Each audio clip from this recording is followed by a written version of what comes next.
Hello အားလုံးပဲမင်္ဂလာပါဒီနေ့လေအိမ်ဘေးကမကြီးပင်မကြီးရွက်နှုလေးအများကြီးထွက်လို့မကြီးရွက်နှုလေးတုတ်စားမယ်ဆိုပြီးတော့မကြီးရွက်လေးခုနေပါတယ်ရွက်ကလေးကလေအရန်နှုရမှာတေးသေးလေး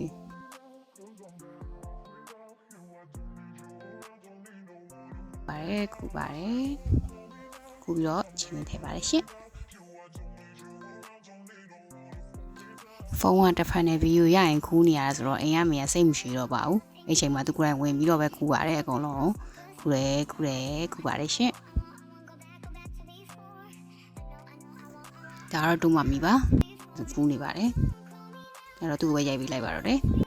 ဒါတော့နောက်ဆုံးတစ်ရက်ခူးလိုက်တာပါပတ်အိမ်ကမကြီးပင်ရလေတေးသေးလေးဆိုပေမဲ့ဒီလိုမျိုးချင်းနဲ့အပြည့်ရတယ်ဒါလေးအကုန်လုံးတုတ်စားမှဖြစ်ပါတယ် Let's goတွေ့လာမှာအရွယ်နုနုလေးတွေအများကြီးပဲ Okay ဒါကတော့မကြီးရွက်လေးတွေကိုရေဆေးမှာဖြစ်ပါတယ်လုံနဲ့ထည့်ပြီးတော့လို့ရှိရင်ရေဆေးပြီးတော့စားလေးနဲ့ထည့်ပြီးတော့ပါပေါ့နော်ခဏနှက်ထားလိုက်ပါတယ်ရှင့်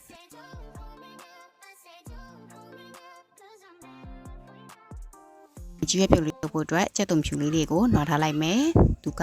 10လုံးလောက်တော့တုံထားတယ်ပေါ့နော်ဘာလို့လဲဆိုတော့သူကစီချက်ပါချက်မှာဆိုတော့ကျွတ်သွန်နေစီချက်အတွက်ကို3-4လုံးလောက်တော့တုံးပါမယ်ကျန်တာလေးတွေကိုကျတော့ကျွတ်သွန်အစိမ်း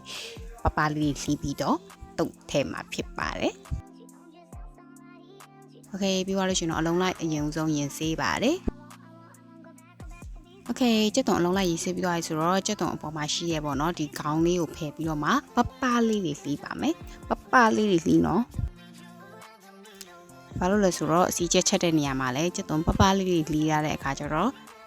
တခုနဲ့တခုပေါ့နော်အချက်လဲမြန်ပြီးတော့အယောင်လဲလှစေတယ်ပြီးတော့လို့ရှိရင်အတုပ်ထဲမှာဆိုလို့ရှိရင်လည်းပပလေးတွေလှီးပြီးတော့ထဲတုပ်ထားတဲ့အတွက်ကြောင့်မလို့စားလို့ပိုကောင်းပါတယ်အဲ့မှာဓာတ်ခိုင် scale ကို show လိုက်ပါပပနဲ့လှီးနေရနော်တွေ့တာဆရာကြီးပြင်တွဲလို့တော့မှကြည့်နေလိုက်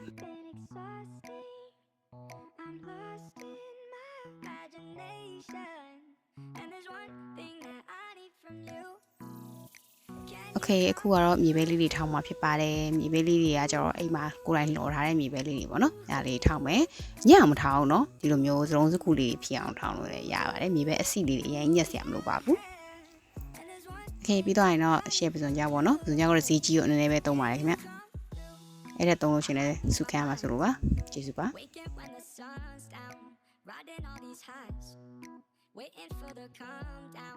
Walk these streets with me. I'm doing decently.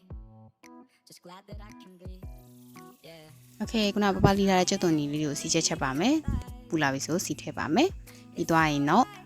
စနစ်မုံလေးနဲ့ထည့်ပြီးတော့အယောင်လှအောင်လို့ပေါ့နော်။ထည့်ပါတယ်ပြီးရင်ကျွတ်သွန်ထည့်ပါတယ်ကျွတ်သွန်ထည့်ပြီးတော့မှစီချက်ပါတယ်။ Okay ချက်သွားလိုက်တာခုလိုမျိုးပေါ့နော်။နည်းနည်းလေးရဲလာ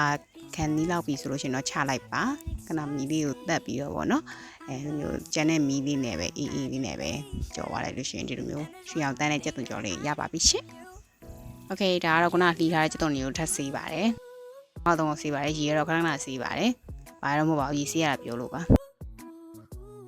ဟုတ်ပါတယ်။ဘာဟင်းပဲချက်မြင်းနဲ့ရေကခဏဆေးနေတဲ့အတွက်ကြောင့်မလို့ပါ။မကျင်ပါနဲ့လို့ပါ။နှစ်ခါတော့ဆေးလိုက်ပါတယ်ရှင်။ဒီလိုမျိုးကြက်သွန်လေးပပလေးဖြစ်သွားပြီဆိုလို့ရှိရင်တော့ကြည့်ရပြုတ်စတုပ်ပါမယ်။စပြီးအိမ်မှာစလွဲတာပဲပေါ့နော်။ဘာဖြစ်လို့လဲဆိုတော့မကြီးရက်ကဒီတိုင်းလဲတုတ်လို့ရပါတယ်အဲ့ဒါကိုရင်နွေးလေးပဲဖြောမယ်ဆိုပြီးတော့လုပ်လိုက်တာရင်နွေးကအရင်ကြက်နေတဲ့အခါကျတော့အမှမကြီးရက်တွေပါအကုန်လုံးနူးကုန်ပြီးတော့မှတိုင်နေပတ်ကုန်တာပေါ့နော်ဒါပေမဲ့ရှက်နဲ့ပဲဆက်ပြီးတော့ပဲတုတ်လိုက်ပါတယ်အဲ့တော့စားလို့တော့ကောင်းပါတယ်ဒီတိုင်းပဲဆက်တုတ်သွားလိုက်ပါတယ်ကြည့်လိုက်ပါအောင်ရှင်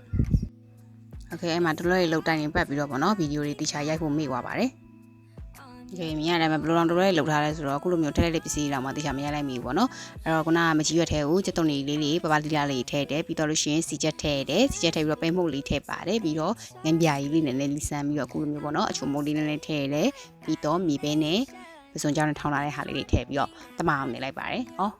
ညူတီမုတ်လေးထည့်တာသေးတယ်ထင်တယ်ဟုတ်တယ်ညူတီစိမ့်တော့မထည့်ညူတီမုတ်လေးထည့်တာပါတယ်အခုတော့နေပါတယ်လဲတော့လွယ်တယ်ပေါ့နော်ဒါပေမဲ့စားလို့တော့ကောင်းပါတယ်โอเคတော်လဲလောက်ရတာအချင်းပါနေရောပေါ့နော်ကိုလိုချင်တဲ့မကြီးရွက်အစိမ့်တုပ်လေးတော့မဖြစ်သွားဘူးပေါ့နော်အဲ့တော့ဒါလေးကိုပဲအဆုံးထိကြည့်ရှုပေးရတဲ့အတွက်လည်းကျေးဇူးအများကြီးတင်ပါတယ်ရှင်စားလို့လည်းရန်ကောင်းပါတယ်